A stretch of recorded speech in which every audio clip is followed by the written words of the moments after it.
শুরু করছি বনানী মুখোপাধ্যায়ের নাটক কন্ট্রিবিউশন, বড়দি ও ছোটদি।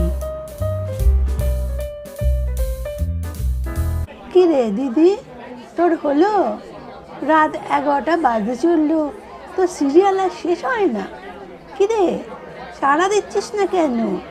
তুই আসবি না আমি শুয়ে পড়বো? আসছি রে বাবা, আসছি। এই তো এসেছি। এত চেঁচামেচির কি আছে রে বাবা?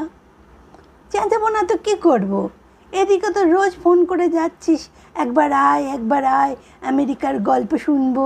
ছাই শুনবি, সিরিয়াল দেখেই তো সময় নেই, তো গল্প করবি কখন? ঠিক আছে, এবার তুই থাম তো। এত বকবকানির আমার সহ্য হয় না। আচ্ছা আচ্ছা, বকবকানি শুনতে হবে না, আমি শুয়ে পড়ছি। ওই দেখো, আমি কি শোবার কথা বললাম? এত বয়স হলো, তবু তো রাগ করার স্বভাব গেল না। ও আর যাবেও না। এখন কথা না বলে শুয়ে পড়ো। আলো নেবাস না, আমি বই পড়বো। অত অবাক হোস না দিদি, আমি তো চিরদিনই শোয়ার সময় বই পড়ি। ভুলে গেলি? না, ভুলিনি, তবে এখনও অভ্যেসটা আছে, সেটা জানতাম না। ঠিক আছে, শুয়ে শুয়েই গল্প করি। তাহলে গল্পের এখানেই শেষ। তুই তো বিছানায় শুলেই কুম্ভকর্ণ। দরকার নেই বাবা, রাত 12টা বাজতে চললো। তুইও শুয়ে পড়, আমিও শুয়ে পড়ি। আলোটা নিভিয়ে দে। তোদের এই সল্টলেকটা কি অন্ধকার! রাস্তায় আলো টিমটিম করছে। কেন যে এখানে আসার জন্য লোক লালায়িত হয় জানি না বাবা। আমাদের রাসবিহারী ভালো, সারা রাত রাস্তায় আলোয় একেবারে ঝলমল করে। কিরে, ঘুমিয়ে গেলি দিদি? এখন এই অন্ধকার ঘরে আমি কি করি? আর পারি না। ও বাবা, এ কিসের আওয়াজ? এই দিদি, তুই কি শুনতে পেলি? কিসের যেন শব্দ হলো? ওই আবার। এই দিদি, আরে ওঠ না। কি কি হলো আবার? দিলি তো ঘুমটা ভাঙিয়ে।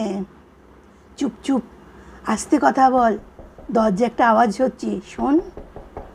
ও কুকুর বেড়াল কিংবা ভামও হতে পারে। ভাম? সে আবার কি? দূর বাবা, সে আছে এক রকমের জন্তু, মাঝে মাঝে দেখতে পাই। বেশ করিস, কিন্তু দরজায় আওয়াজ করছে কেন? তা নয় তো কি, কলিং বেল টিপবে? মাঝখান থেকে আমার ঘুমটা গেল ভেঙে। কিন্তু শব্দটা তো বাইরের দিক থেকে আসছে। কি হবে দিদি? মনে হচ্ছে চোর কিংবা ডাকাত। বাবা, একেবারে ডাকাত এনে ফেললি। যা না, ড্রয়িং রুমে গিয়ে বাইরের জানলা দিয়ে দেখ না কে আছে। এই সময়ই পাঠালি জামাইবাবুকে মেয়ের কাছে? একে এই অন্ধকার জঙ্গল, তার উপরে একা মেয়ে মানুষ। জঙ্গল আবার কোথায় দেখলি? জঙ্গলই তো, যা বাগানের বহর, অত বাগানের কি দরকার? ছাদের ওপর কটা টব রাখলেই তো হয়। তা না, বাড়ির চারদিকে গাছপালা আর গাছপালা। এতক্ষণ তো ট্যাকর ট্যাকর করে আমায় কত কথা শোনালি, এখন তো চোরের ভয় কাঁটা। ঠিক আছে, আর তো কোনো আওয়াজ নেই। রাত 1টা বাজে, এবার শুয়ে পড়। হ্যাঁ। ওরে বাবা, যায়নি রে দিদি, ওই তো আবার শব্দ। দিদি, ভালো চাস তো শিগগির পুলিশে খবর দে। নাম্বার জানিস তো? 100। পুলিশ ডাকবো কেন? মানে কিসের জন্যে? ওই তো ইয়ে আগে যা, দরজা খুলে দেখ কি আছে, তারপর পুলিশ ডাকা যাবে। তোর বেডরুমের দরজা থেকে গেটটা দেখা যায়? হ্যাঁ, দেখা যায়। যা না, দেখে আয়। যাচ্ছি যাচ্ছি। বাবা, কি অন্ধকার! ও দিদি, বৃষ্টি পড়ছে তো, কাউকে দেখতে পাচ্ছি না তো রে। ও, তাহলে বৃষ্টির জন্যে ডাকাত পালিয়েছে। চলে আয়, বাকি রাতটা ঘুমোবার চেষ্টা করি। সেই ভালো, শুয়েই পড়ি। ওই আবার, যায়নি রে দিদি। কানে বালিশ চাপা দিয়ে শুয়ে থাক, সকালবেলায় দেখব। না, এর তো বড্ড জ্বালাচ্ছে। এবার তো দেখতেই হচ্ছে। ঘরের জানলা দিয়ে আগে দেখি, তারপর বাইরে গিয়ে দেখব। ও টুকু, বৃষ্টি তো পড়ছে রে, তবে জোরে নয়, টিপ টিপ করে। কই, কিছু তো দেখতে পাচ্ছি না। আসতে বল, ধারে কাছে কোথাও আছে, দেখে ফেললে কেলেঙ্কারি হয়ে যাবে। কচি খুকির মতো কথা বলিস না। 60 বছরে পা দিবি, মনে আছে? খুব মনে আছে। 60 বছর বয়স এখন কিছু না, জানিস? এই বয়সে মহিলারা আবার নতুন করে বিয়ে করছে, নিজের চোখে দেখে এসেছি। কোথায় দেখলি? তোদের কমপ্লেক্সে? মোটেও না, আমেরিকায়। রিনিদের ল্যান্ডলেডি মিসেস স্মিথ সেই তো 60 বছরে বিয়ে করলো। বর আবার 10 বছরের ছোট। তা তোর কি সেই রকম পরিকল্পনা আছে? বাবা, একটাকে নিয়ে হয়রানি হয়ে যাচ্ছি, দিন রাতি পেটর পেটর। আবার আর একটা, রক্ষে করো বাবা। এই মরেছে, এ তো যাচ্ছেই না। ওরে ও দিদি, দেখ না একবার জানলা দিয়ে। দেখছি দেখছি, দাঁড়া। কই, কিছু তো দেখতে পাচ্ছি না। ওই তো দেখতে পেলাম। কি কি দেখতে পেলি? ডাকাত? কেমন দেখতে? দূর, ও তো কোকো। আরে, বৃষ্টির ভেতর আমাদের বাড়িতে ঢুকে আর বেরোতে পারছে না। আরে বাবা, লোকটা কে? লোক আবার কোথায়? ও তো কোকো। তোর মনে নেই? পাশের বাড়ির সিংহাদের কুকুর। ও হ্যাঁ, ও তো জার্মান শেপার্ড, তাই না? না তো, ও তো অ্যালসেশিয়ান। ওকেই ও দেশে জার্মান শেপার্ড বলে। বেশ করে। এখন কথা না বলে চল, ওকে আগে বাড়ির ভেতরে ঢুকিয়ে নি। বেচারা বড্ড ভিজে গেছে। যা তো, বড় ছাতাটা আর টর্চটা নিয়ে আয়। ধ্যাত্তেরি, সেসব কোথায় আছে আমি কি জানি? মহা ঝামেলায় পড়লাম তো। ওই তো রান্নাঘরের দরজার পাশে বড় ছাতাটা ঝোলানো আছে। যা, পেয়েছিস? ঠিক আছে, এবার ওই বড় টেবিলের ড্রয়ারটা খোল, ওখানে বড় টর্চ আছে। ওই তো, পেয়েছিস? হ্যাঁ, এবারে বাইরে চল, দরজা খোল। আমি কিন্তু বাইরে যাব না, আমার ভয় করছে। তাহলে ছাতাটা ধরবে কে? আমি কি বৃষ্টিতেও ভিজবো, ছাতাও ধরবো, টর্চও? এখন বেশি কথা না বলে চল তো। উফ, যত ঝঞ্ঝাট আমার কপালে। একবার এদিকে যাও, একবার ওদিকে যাও। কোকো, এই কোকো, কোথায় তুই? ও কোকো, আয় আয়। আরে, গলা দিয়ে আওয়াজ বেরোচ্ছে না, কতক্ষণ ভিজছে কে জানে। আয় রে আয়। ও কোকো, এই তো, আয়, ভেতরে আয় বাবা। আরে, তুই কেন দাঁড়িয়ে আছিস টুকু? যা, বাথরুম থেকে বড় তোয়ালেটা নিয়ে আয়। কি হলো? ওই ভালো তোয়ালে দিয়ে ওকে মোছাবি বলি? আরে বাবা, কেন খারাপ তোয়ালে দিয়েই মোছাতে হবে এই নিয়ম কে আছে না কি?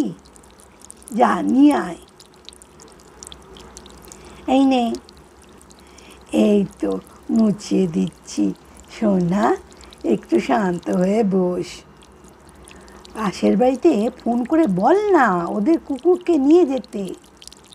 এই রাত 2টোয় লোকের বাড়িতে ফোন করব, ওরা ফোন ধরবেও না, আর কোকোকেও বাড়িতে নেবে না। সে আবার কি? ওদেরই তো কুকুর, নেবে না কেন? না, নেবে না। নেবে না মানে এটা কি? হ্যাঁ, নেবে না? মামার বাড়ির আবদার নাকি? তোদের বাড়ির কুকুর সারা রাত বৃষ্টিতে ভিজছে, তাকে তোরা ঘরে নিবি না কেন? কেন নিবি না? কারণ কারণ ওর তো কোনো কন্ট্রিবিউশন নেই রে টুকু। কি বলছিস কি দিদি? কুকুরের আবার কিসের কন্ট্রিবিউশন? আছে রে আছে। এই শব্দটা মিসেস সিনহা কাছেই শোনা। পাশের বাড়ির ওরা এসেছে প্রায় 25 বছর, তখন থেকেই চিনি। আর কোকো এসেছে 7-8 বছর হবে। টুকু দেখ, কোকো কেমন কাঁপছে না? আমার মনে হচ্ছে ওর বোধহয় জ্বর এসেছে। কে জানে কতক্ষণ ভিজেছে। 2 দিন তো ওকে দেখতেই পাইনি। 2 দিন ধরেই ভিজছে কিনা কে জানে। তুই যা তো, স্টোর রুম থেকে 2টো মোটা চাদর নিয়ে আয়, সামনেই আছে। সত্যি সত্যি জ্বর এসেছে? এ বাবা, কি হবে এবার? দাঁড়া, চাদর আনছি দিদি। কি হয়েছে কোকো? শরীর খারাপ লাগছে? ওরে আমার সোনা, ওই তো দিদু চাদর এনে দিয়েছে। এই নে দিদি। দাঁড়া, চাদরটা ভালো করে গায়ে জড়িয়ে দিই। হ্যাঁ, এইবার হয়েছে। মাটিতে কার্পেট আছে তো, ঠান্ডা লাগবে না সোনা। ধন্যী মানুষ বাবা, তোদের এতদিনের পোষা কুকুর 2 দিন বাড়িতে ঢুকতে পায়নি, কোথায় না কোথায় বৃষ্টিতে বেচারি ঘুরে বেরিয়েছে। তোরা একটু খবর নিবি না? না, খবর নেওয়ার কোনো দরকার নেই। কোকোর কাছ থেকে তো আর কিছু পাওয়ার নেই রে। মানে ও আবার কি দেবে? ও তো আর মানুষ নয়। মানুষের চাইতেও বেশি। 2 বছর অন্তর ওর 4-5টা করে বাচ্চা হয়েছে। 1 মাস হতে না হতে ওরা সেই মায়ের দুধ খাওয়া বাচ্চাদের কোকোর কাছ থেকে কেড়ে নিয়ে বিক্রি করে দিয়েছে। ওরা টাকা পেয়েছে, পার্টি দিয়েছে, মোচ্ছব করেছে। আর বেচারা কোকো বারান্দার রেলিংয়ের ফাঁক দিয়ে দেখতো ওর আদরের বাচ্চারা কেমন বড় গাড়িতে চেপে বেড়াতে চলে যাচ্ছে। আহারে, সে যে বড় কষ্ট রে দিদি।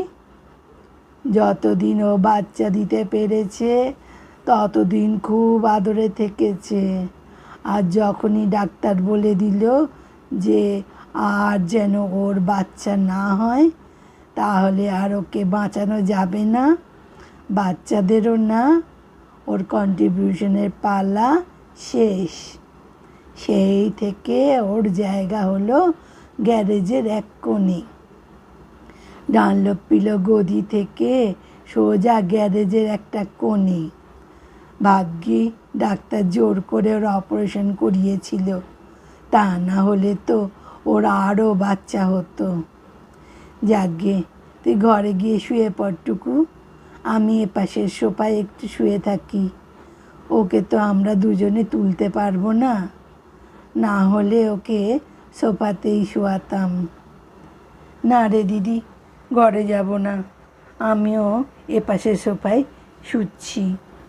আর একটু পরেই তো ভোর হয়ে যাবে। ও বাবা, ও তো এখনো কাঁপছে রে দিদি। তাই তো দেখছি। ঠিক আছে, ভোর হোক, তারপর ওদের ফোন করব। আমার মনে হচ্ছে জ্বরটা বোধহয় বেড়েছে, কিন্তু আমি তো কিছুই করতে পারবো না। ও যেমন আছে তেমনি শুয়ে থাক। নে, তুইও এবার একটু চোখ বোঝ। কোকো, ও কোকো, কোকো বুড়ি, জ্বরটা কি একটু কমেছে মা? দাঁড়া, আমি গায়ে হাত দিয়ে দেখি। দেখি, দিদি, ও দিদি, তোর কোকো যে একেবারে বরফ হয়ে গেছে রে দিদি। কি হয়েছে টুকু? কোকো নেই তো, ঠান্ডা হয়ে গেছে দিদি। শুয়ে শুয়ে ঠাকুরকে ডাকছিলাম, ঠাকুর আর কোকোকে সারিও না, অনেক কষ্ট পেয়েছে বেচারা। একটা বাচ্চাকেও নিজের কাছে রাখতে পারেনি কোনো দিনও। এবার ওকে তোমার কাছে নিয়ে নাও ঠাকুর। ঠাকুর শুনেছে আমার কথা, ঠাকুর শুনেছে রেটুকু। ও বোধহয় মনে মনে ঠাকুরকে বলেছিল আমি যেন আমার দিদুর কাছে গিয়ে মরি। তাই হলো দিদি, তোর হাতের আদর খেয়েই তারপর ওর প্রাণটা চলে গেল। ও যে আমাকে কেন এত ভালোবাসতো জানি না। কেন রে কোকো, কেন এত ভালোবাসতিস মা? এই তো আমরা দুই দিদু তোকে এখন আদর করছি, তোর গায়ে হাত বুলিয়ে দিচ্ছি। তুই এবার নিশ্চিন্তে ঘুমো, ঘুমো শোনা।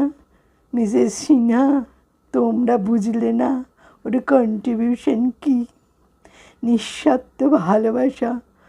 তোমরা যখন ওকে বাড়ি থেকে বার করে দিয়ে নিজের গাড়ি করে বেড়াতে যেতে,